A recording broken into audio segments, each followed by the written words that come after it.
हम शादी करते हैं तो शादी से पहले का मौसम तो ठीक रहता है, तो सारे तूफान शादी के बाद ही के होते हैं, और ख़ासकर तब जब आप कोर्ट केस लड़ते हैं। जिम्मेदार कौन, आप स्वयं या आपके पत्नी या वो रिश्तेदार जो नागिन नृत्य करके ये शो करते हैं कि वो आपके साथ हैं, पर जब मुसीबतें आती हैं तो वही जो है भाग जाते हैं।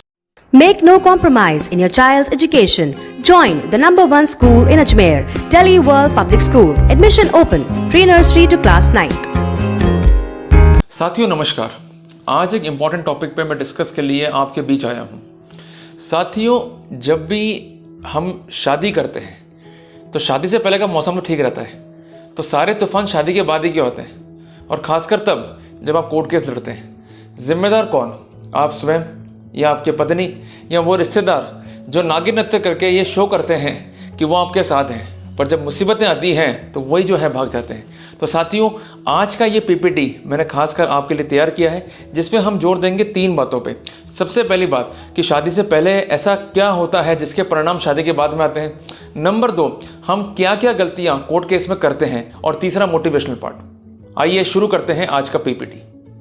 साथियों, जैसा कि आप स्क्रीन पर देख रहे हैं, जब हम छोटे होते हैं तो हमें कोई समस्या जो है वो नहीं होती है। हमारी माँ सदैव ही हमारे साथ में होती है। जब हम स्कूल जाते हैं तब भी हमें कोई समस्या नहीं होती है।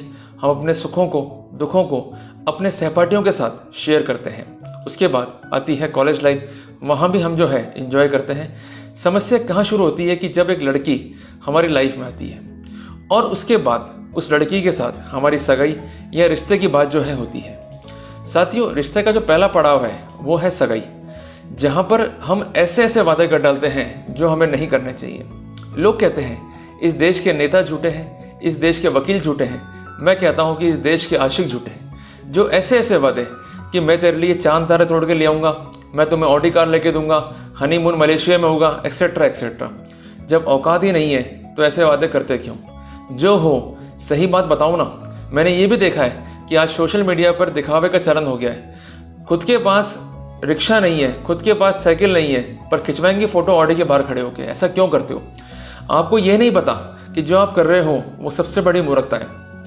आप अपने खिलाफ ही जो है एक एविडेंस तैयार कर रहे हो, क्योंकि जब आप पर केस होगा तो आप क्या बोलोगे? मैं तो बेरोजगार हूँ, मैं गरीब हूँ। तो कोर्ट पहला क्वेश्चन आपसे खड़ा करेगी कि जब ऑडी कार में फोटो खिंचा रहे थे, फेसबुक पे अपलोड कर रहे थे और लिख रहे थे कि ये मेरी नई कार है, उस समय गरीब क्यों नहीं हुए? तो इन बातों का जो है विशेष ध्यान में रखें। उसके बाद आता है प्री वेडिंग शूट। वहाँ भी स्थितियाँ यही होती है, और अनाप शनाप खर्चा जो है आप कर डालते हो। होता क्या है कि आपको ये लगता है कि सब कुछ ठीक हो रहा है, मेरी लाइफ सेटल होने जा रही है, और अभी खर्चा नहीं करूँगा तो कब करूँगा? अरे फाइनेंशियल मैनेजमेंट करना सीखो। आपका जीवन जो है कुएं की तरह है, और कुएं का पानी सूख गया ना तो कहीं के नहीं रहोगे। झूठे वादे करते रहोगे, करते रहोगे, करते रहोगे, एविडेंस इकट्ठी करते रहोगे और करवाते रहोगे, तो कहीं के जो है नहीं रहोगे। पहले कहते थे कि झूठ बोले कौवा काटे, मैं कहता हूँ कि झूठ बोले लड़की काटे। अगर झूठ बोला तो ऐसी लड़की काटेगी कोर्ट में आपको, कहीं भी जो है कहीं के भी नहीं रहोगे। अब आते हैं नेक्स्ट स्लाइड्स के ऊपर।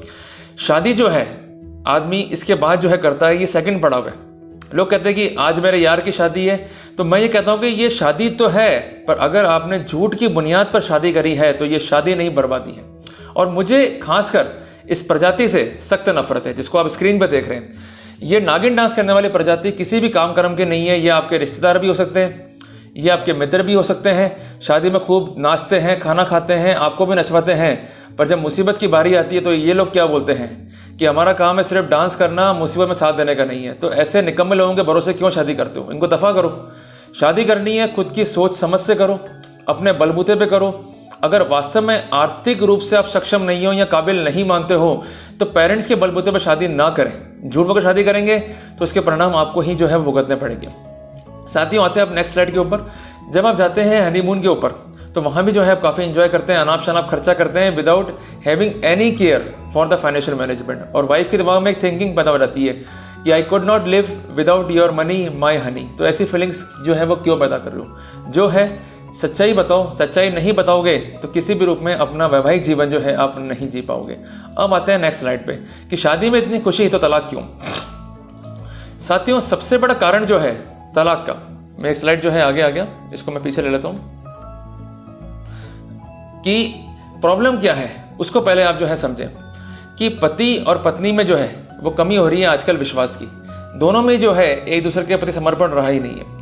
सबको जो है अर्लियर रिजल्ट चाहिए, स्पीडी रिजल्ट चाहिए। भाई दुनिया में 4G है माना, रिलायंस में 4G है माना, पर जीवन तो 4G नहीं है ना, जीवन संस्कारों पर टिपा हुआ है।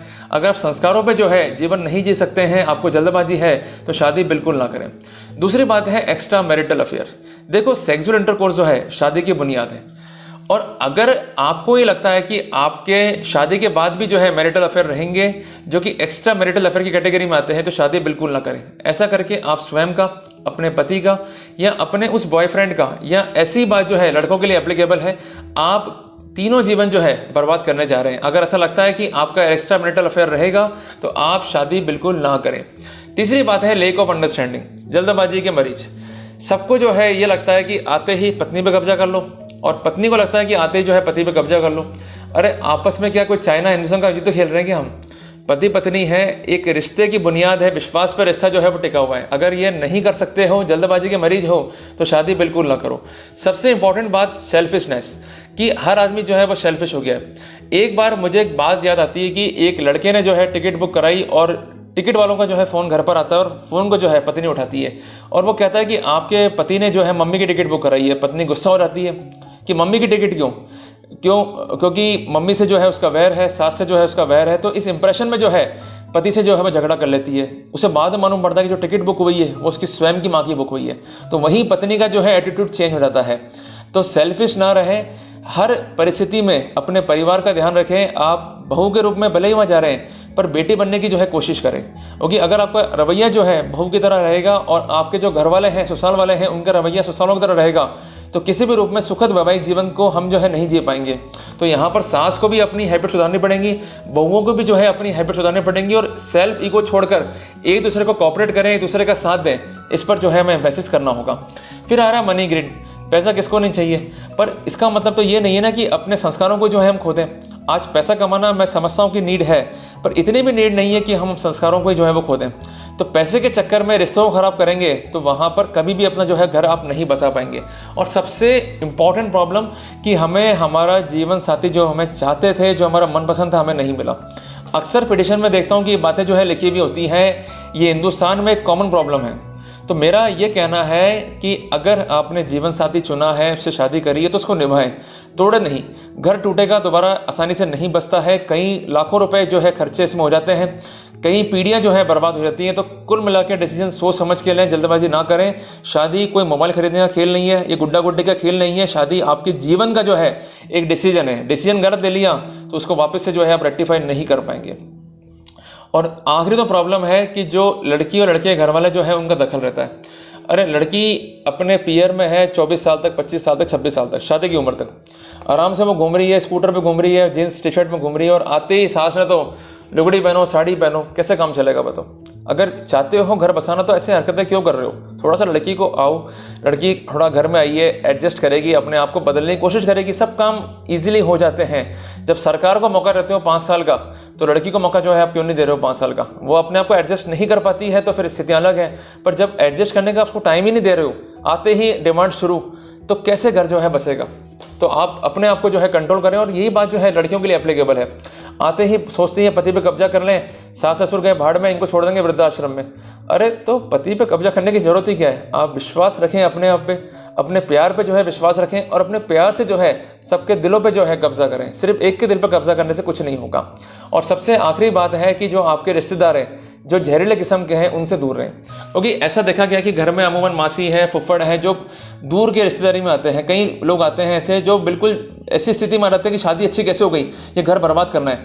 हल्की सिंगारी निकली, उसमें पेट्रोल डालना, डीजल डालना, ये काम जो है इनका शुरू हो जाता है। तो ऐसे निकम्मे लोगों से जो है बिल्कुल दूर रहें अगर आपको जो है घर बसाना है तो। आइए चलते हैं नेक्स्ट स्लाइड के ऊपर। हर सास की यही इच्छा है कि बहू तो हमारा ऐसा चाहिए। अरे नहीं मिल सकती अम्मा जी। ये उस तरह से ही है कि जैसे आप एक ऑडी कार जो है लेने का प्लान कर रहे हो, पर रियलिटी में जो चीज़ घर में आती है वो लूना के बराबर होती है। ऐसी बहुएं मिलना असंभव है। इनकी जो है उम्मीद आप बिल्कुल छोड़ दें। अब आती है नेक्स्ट स्लाइड के ऊपर कि मृत्युदायक पीड़ा स्थिति कैसे हो जाती है। कि जब भी घर में पत्नी का और सास का या आपकी माँ का जो है एडजस्टमेंट नहीं हो पाता, तो सबसे पहले आप ये वाला प्रयास करते हैं। ये हर आदमी जो है घर में करता है, अपनी वाइफ को समझाता है, उस पर प्रेशर बनाता है, उसे लड़ने की कोशिश करता है, पर अल्टीमेटली क्या होता है कि वो ही सोचता कि मैं इसे कच्चा खा जाऊँगा, कि मैं इसको जो है निपटा दूंगा, इसके घर वालों को जो है निपटा दूंगा। पर होता क्या है, आप ही की ही पिटाई। क्योंकि हिंदुस्तान में कहावत है कि मर्द को दर्द नहीं होता, इसलिए आपकी पिटाई जो है वो निश्चित है। तो कुल मिला के बैलेंस करें, पर ऐसा बैलेंस ना करें कि अपना घर ही जो है वो खराब कर दें। अगर झगड़ा आपकी माँ का और अपनी पत्नी का है तो दोनों को ही अपने हाल पे छोड़ दें। ज़्यादा इंटरवेंशन करोगे तो आपकी ही कुटाई निश्चित है, चाहे आपकी माँ से हो चाहे आपकी बीवी से हो। अब आते हैं सबसे महत्वपूर्ण बात कि खेल क्या चल रहा है, वुमेन एम्पावरमेंट या लीगल टेररिज्म। ये मैंने टेररिज्म इसलिए लिखा है क्योंकि मैं ये जानता हूँ कि आजकल टेररिज्म की जगह एक ऐसा सिरप बन चुका है जो कि आपकी लाइफ में टेरर क्रिएट करने के लिए काफ़ी है। वो सिरप कौन कौन से हैं? 498, 406, 509, 354, dowry probation act, 125, DP act, etcetera etcetera. तो इस महिला के पास जो है कई कानून है और ये महिला उन कानूनों का उपयोग कर, उस दवाई का उपयोग कर आपको मार सकती है। पर आपके पास क्या है, जरा सोचा है आपने? आपके पास है सिर्फ बाबा जी का ठुल्लू। जहां उसके पास कानून का हथियार है, आपके पास कुछ नहीं है। तो कम से कम आपको वर्कआउट्स तो करने ही पड़ेंगे अगर आप सुखद वैवाहिक जीवन चाहते हैं। अगर नहीं कर पाएंगे तो कोर्ट में घूमते रहना और ठुल्लू जो है देखते रहना। तो कुल मिला के जीवन को सुधारो, अपने गुस्से को त्यागो, नियमित जो है अपनी आदतों को सुधारो। और कई बार मैंने देखा है कि अधिकांश घर जो है बिगड़ते हैं गुस्से में। पत्नी भी गुस्सा कर लेती है, पति भी गुस्सा कर लिया, निपट लेंगे जी कोर्ट में। अरे घर है, इसे कोर्ट ना बनाए। कोर्ट जाएंगे तो अपना घर ही जो है वो बर्बाद करेंगे और वहाँ पर फिर जो टेररिज्म है 498, 406, DB एक्ट और ये एक्सेट्रा एक्सेट्रा आपको देखने को मिलेंगे। और ये महिला जो ठुल्लू दिखा रही है, ऐसा ही ठुल्लू जो है आपकी बीवी आपको दिखाती रहेगी। तो कुल मिला के आप मोटिवेट रहें।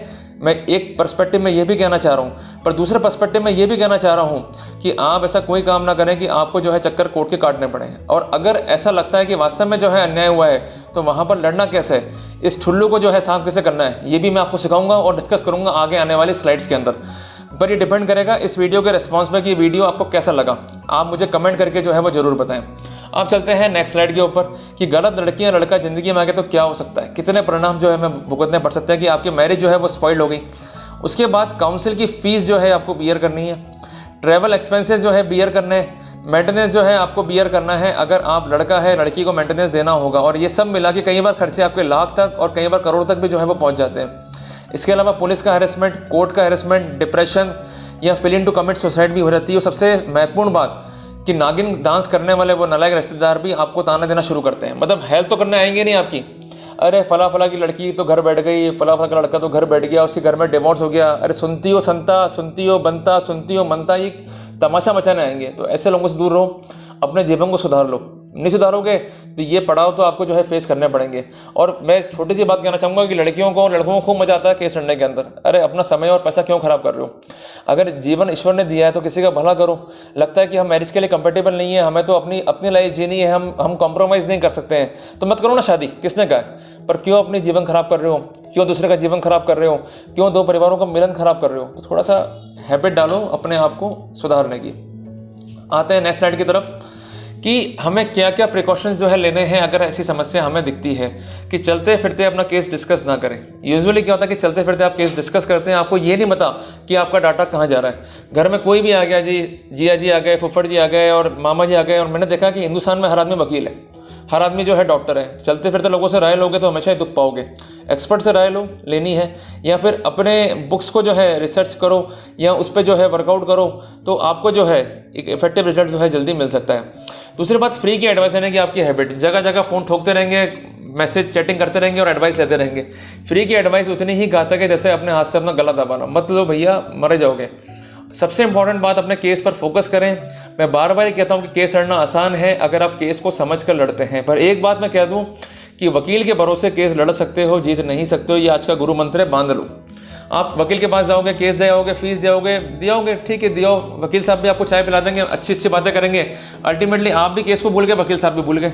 तो मैं ये नहीं कह रहा हूँ कि वकील से जाकर झगड़ा करो, लड़ो, पर एक अच्छे विद्यार्थी की तरह अपने केस को डिस्कस करने की हैबिट डालो कि सर मैं ये पॉइंट लेकर आया हूँ, आप इस पॉइंट को देखें, इंकॉर्पोरेट करें और आगे बढ़ें। तो कम से कम अच्छे डिस्कशन से हम किसी रिजल्ट तक पहुँच सकते हैं। तो अपने केस में डिस्कस करने की जो है हैबिट डालें।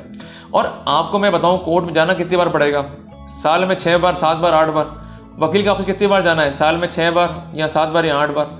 तो आप जाओ, डिस्कस करो और एक हैबिट डालो कि वकील से जो है फीस में क्लियर रहो। कारण क्या होता है कि कई बार हम क्लियर नहीं रहते हैं, फिर वकील साहब बार बार फीस मांगते हैं, तो आप जाने को जो है अवॉइड करते हैं। फीस तय कर ली, फिर कोई दिक्कत नहीं है और आप आराम से जो है अपना वर्कआउट कीजिए, आपको कोई दिक्कत जो है वो नहीं आनी है। आते हैं नेक्स्ट स्लाइड के ऊपर। साथियों, आप सोचते हैं कि सब कुछ खत्म हो गया है, क्या मैं मर जाऊं? अरे जीवन में कुछ भी खत्म नहीं हुआ है। अगर आप जो है सॉल्यूशन लेके नहीं आ पा रहे हैं तो सबसे बड़ी समस्या जो है वो आप हैं। सॉल्यूशन आपकी लाइफ में हर समय अवेलेबल है, आपके साथ अवेलेबल है, पर आप उसको नहीं खोज सकते हैं, तो सबसे बड़ी समस्या जो है आप है। तो कोशिश ये करें कि समस्या नहीं बनना है, सॉल्यूशन हमको बनना है। जीवन को हम अपने जीवन को हमें स्वयं को जो है उसका उद्धार करना है। कोई भी हमारे जीवन का जो है उद्धार करने नहीं आएगा। आप ही सोचें कि शक्तिमान आ जाएगा या सोचें कि बैटमैन आ जाएगा, ये आ जाएगा, वो आ जाएगा, कोई नहीं आना है। जीवन में आप खुद ही अपने सुपर हीरो हैं, सुपर मॉडल हैं। अपने जीवन की रक्षा खुद ही करें, अपने जीवन को जो है वो खुद ही सुधारें। साथियों, आपको लगता है कि हम सुसाइड कर लेंगे, कानून हमारे लिए नहीं है, कर लो सुसाइड, किसने मना करा? पर जरा ये भी सोच लो कि आंकड़े मेरे पास में हैं कि विवाहित लड़के जो है वो सुसाइड कर रहे हैं लगभग 60,000 और जो विवाहित महिलाएं ये सुसाइड कर रही हैं लगभग 27,000। आंकड़े बिल्कुल डबल हैं, कानून हमारे लिए नहीं है, सरकार को सोचना चाहिए। और मैं तो कहता हूँ कि लड़कियों के लिए कानून बना हुआ है, ये सुसाइड क्यों कर रही हैं? तो कुल मिला के स्थितियाँ स्पष्ट है कि हम जो प्रेशर है उसको झेल नहीं पा रहे हैं और अल्टीमेटली जो है सुसाइड कमिट कर रहे हैं। मरना क्या? अगर आपको लड़ना है तो मरने की हैबिट जो है वो छोड़नी पड़ेगी। कोर्ट जाओगे, ऐसी शक्ल लेके जाओगे तो हमेशा जो है केस को हारोगे। अपना एटीट्यूड जो है पॉजिटिव रखो। और इस पर मैंने एक मोटिवेशनल वीडियो जो है तैयार की है, जिसको आप जो है आई बटन में जरूर देख सकते हैं। साथियों, जब भी हम कोर्ट जाएं तो हमेशा एक बात ध्यान रखें कि तेरे गिरने में तेरी हार नहीं, क्योंकि तू आदमी है, अवतार नहीं। हमारे हाथ में सिर्फ प्रयास है, रिजल्ट्स हमारे हाथ में नहीं है। पर इसका मतलब ये नहीं कि हम प्रयास करना जो है छोड़ दें। प्रयास करते रहें, लड़ते रहें और डेफिनेटली जो है आपको सक्सेस मिलेगी। महात्मा बुद्ध, भगवान राम, गुरु गोविंद कहाँ से आए? हमारे बीच में से तो आए, कहीं ऊपर से तो आए नहीं। पर इनका डिटर्मिनेशन था कि हम लड़ेंगे, हम अपने अधिकारों के लिए लड़ेंगे। तो अल्टीमेटली आज इनका नाम जो है इतिहास में है। और रिसेंट एग्जाम्पल देखते हैं एक लड़के का, अरनेश कुमार का। 41A का लाभ कैसे मिलना चाहिए 498 में, वो लड़ा, सुप्रीम कोर्ट तक गया, लाभ मिला ना आप लोगों को। हर जगह उसकी नज़ीर जो है पेश की जाती है। क्या नज़ीर आपकी दी जाती है? Answer is no. तो जो लड़ते हैं वो इतिहास बना देते हैं। तो इतिहास बनाने की जो है वो हैबिट डालें। साथियों, जब भी कोर्ट जाए तो घबराए नहीं, ये वीरों का देश है, यह कायरों का काम नहीं है। ऐसे एटीट्यूड से जो है कोर्ट में जाए। इस पिक्चर को जो है आपने जरूर देखा होगा, केसरी पिक्चर है, जिसमें डायलॉग जो है बड़ा ही फेमस है कि जीत तो हम उस दिन ही गए थे जिस दिन लड़ने का फैसला किया था। तो साथियों, जिस दिन आप लड़ने का फैसला कर लेते हैं आप जीत जाते हैं। चाहे आप लड़का हो चाहे लड़की हो, वास्तव में आपके साथ जो है गलत हुआ है तो लड़िए अपने अधिकारों के लिए। अगर आप नहीं लड़ेंगे तो किसी भी रूप में जो है उन्हें इन्फोर्स नहीं कर पाएंगे। और साथियों, एक बात मैं कहना चाहूँगा कि एक बात दिमाग में सेट कर लें कि जब भी लड़ें हमें डरना नहीं है। मैं जानता हूँ कि कानून इस तरह से है कि हमारी शहीदियाँ निश्चित है, हमारा मरना निश्चित है, पर एक बात दिमाग में सेटल कर लें कि लड़ने के लिए तैयार हो गए हैं तो केसरी पग को बांध लें, अपना खून जो है केसरी कर लें और अपना जवाब भी जो है वो केसरी कर लें। कभी भी जो है आपकी हार नहीं होगी। तो साथियों, आज हमने जाना कि हमें क्या क्या प्रिकॉशन लेने, हम अमूमन जो गलतियां करते हैं उससे हमें कैसे मुक्त होना है और भविष्य के लिए हमें क्या ध्यान में रखना है। तो साथियों, उम्मीद करता हूं कि आपको ये प्रेजेंटेशन पसंद आया होगा। यदि अच्छा लगा तो इसे लाइक शेयर जरूर कर दें और मेरी बात हर उस व्यक्ति तक पहुंचाएं जिसे इस वीडियो की जो है काफ़ी नीड है। तो साथियों, जल्दी मिलते हैं एक नए टॉपिक के साथ। तब तक के लिए जय हिंद, जय भारत।